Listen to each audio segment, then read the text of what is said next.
Как трогает струны души звук фандера, будто не музыка льется из него, а разговор я с ним веду. Вновь и вновь картины из прошлого всплывают перед моим внутренним взором, раскрывая целый мир. В нем, словно лебеди, взмывают в поднебесье девушки в танце. Высоко в горах кузнец из недр земли извлекает камень и своим умением вдыхает в него жизнь. Прекрасные мастерицы, чаруя взор великолепным рисунком, создают черкеску для джигита, который поет для них песнь любви, и музыка звучит бесконечно. Айват в переводе Остинского – это искусство. Сюда можно отнести как музыку, как хореографию, так и некоторые виды декоративно-прикладного искусства и в какой-то степени народные промыслы, деревообработка, вышивка. Ювелирное искусство Северной Осетии, оно опирается на традиции наших предков, и в основном же все от духа идет. И вот этот дух подкреплялся вот этим материальной культурой. В остинском языке существует обозначение ювелирных дел мастера, это жарингурт, что совершенно конкретно указывает на то, что в традиции существовал и этот вид декоративно-прикладного искусства. Даже на уровне потребительском, просто прийти заказать себе ювелирную вещь, на этом уровне оно никогда не умрет. И даже вот наши выпускники, они по-своему, если они даже ушли туда, в эту сферу, они все равно творчество вносят. Работая просто не творчестве, у них все равно этот позыв остается, и они к этому будут относиться с этой точки зрения.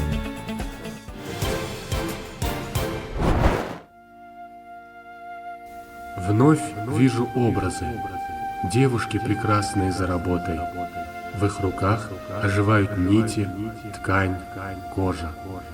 Глядишь, то олень убегает от охотника, то прекрасные цветы распускаются на высокогорном лугу, а то вдруг мать-богиня с благословением нисходит на землю. Достаточно широкое распространение в традиции имело и орнаментальное искусство, которое использовалось в различных видах народных промыслов. Например, таких как золотное шитье, деревообработка и ювелирное искусство.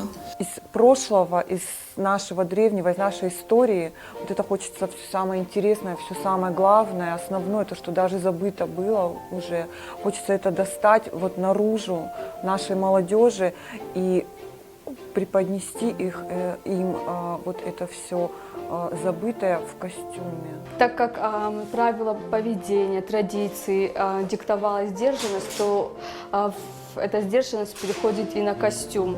Поэтому в основном орнамент присутствует только на женском костюме. Но и женский костюм – это не аляписто, что-то такое. Для Осетии предпочтительны более такие монохромные цвета, охристые, коричневые, бордовые оттенки, черные. Резьбой и орнаментами украшались как внутреннее убранство домов, так и текстиль, одежда. Детей с детства учили деревообработке и вышивке. Вышивка непременно сопровождала и национальный костюм, все элементы которого имели определенный семантический смысл. Богатство прошлого надо беречь. Этому делу посвятили всю свою жизнь брат и сестра Андиевы, кропотливо собирающие лучшие образцы осетинского орнамента. Орнаментом украшались края рукавов, подол, края воротничков, шапка. Мужской костюм очень редко орнаментировался. Единственное, что могло быть, это небольшой галун, который мог проходить по краям черкески, или украшались газыри. Хотелось бы, чтобы до нашей молодежи дошло вот это осознание того, что ни в коем случае нельзя не потерять ни язык, ни нашу культуру, обязательно традиции. искусство шитья, искусство вышивки, искусство рукоделия с использованием наших орнаментов, аланских мотивов, скифо-сарматские элементы. Все это тонкая связь с нашей историей, с нашим прошлым, которое мы ни в коем случае не хотим потерять. Теперь не только вижу, но и слышу. Песня звучит. О, как прекрасны звуки родной песни! Юноши поют о героическом прошлом своего народа, о славных подвигах его сынов, о будущем его потомков. В осетинской культуре наибольшее развитие и распространение получили такие виды искусства, как музыка и хореография. Еще в нартовском эпосе довольно часто встречаются описания музыкальных инструментов и различных видов хореографии. Музыка – это тот жанр, который дополняет слово. Когда не хватает слов, то звучит музыка. И, конечно же, она является отображением духовного содержания каждого человека, и осетинского народа в том числе. Даже когда не пою, я когда слушаю осетинскую песню, я получаю колоссальное удовольствие, погружаюсь, так сказать, в атмосферу вот осетинской культуры. Я как будто чувствую осетинские традиции, обычаи вот именно в песне. Практически все герои нартовского эпоса владеют искусством танца и умеют играть на каком-либо музыкальном инструменте. Любимец нартов Ацамас. В этом образе особенно ярко выразилась неиссякаемая любовь осетин к музыке. Но наиболее излюбленным жанром были, конечно, в традиции песни. Как указывают исследователи, песни сочинялись практически по любому поводу, будь то подвиг героя или какой-то недостойный поступок обычного человека. Здесь мы можем отмечать песни бытовые, обрядовые, дальше свадебные. Это могут быть застольные песни, которые, начиная от величального исполнения, могут переходить и в пародийные. Это, конечно же, историко-героические, которые отображали реальную жизнь. И сегодня по этим песням можно делать большие выводы и точные выводы, наверное, с точки зрения исследования вообще истории народа.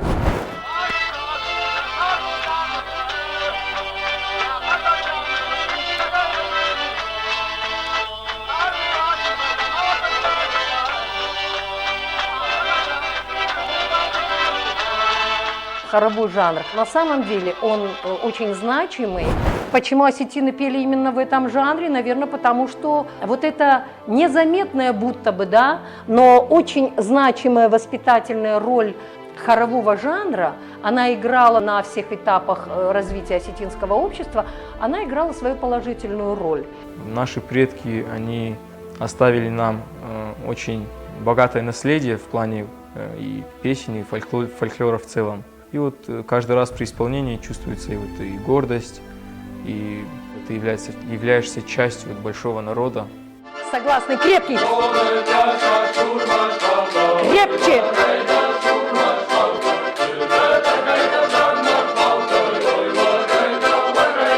Крепче!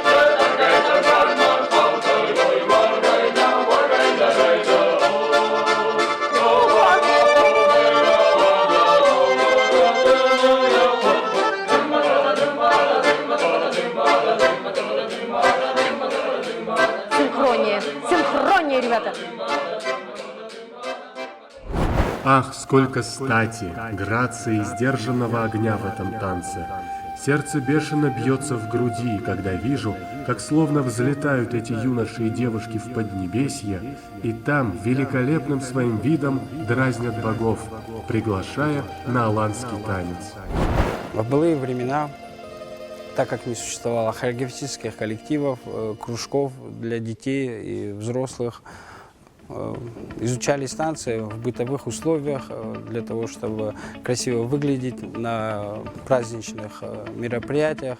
Потом они на праздниках демонстрировали свое искусство. В традиции существовало огромное количество различных жанров хореографии. Однако до нашего времени, к сожалению, дошли только ее некоторые виды. Наиболее популярными сейчас являются хонгакав, джилгакав, тесимт. Мужчина во время танца не имел права трогать даже край платья девушки. Это их учило сдержанности и контролю чувств.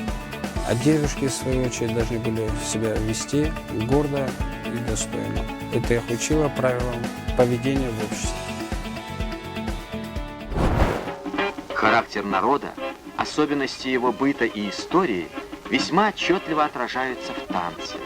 В осетинском танце отразилась и суровая природа Кавказа, и гордый боевой дух его создателя.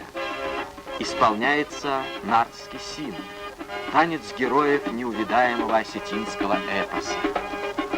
Осетинское хореографическое искусство с каждым днем развивается в лучшую сторону, становится красивее, необычным.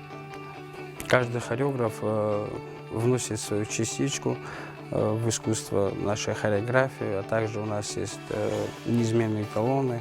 Это имеется в виду наши корневые танцы, имеется в виду хореографические, это щим, неизменный наш хонга, нардский щим,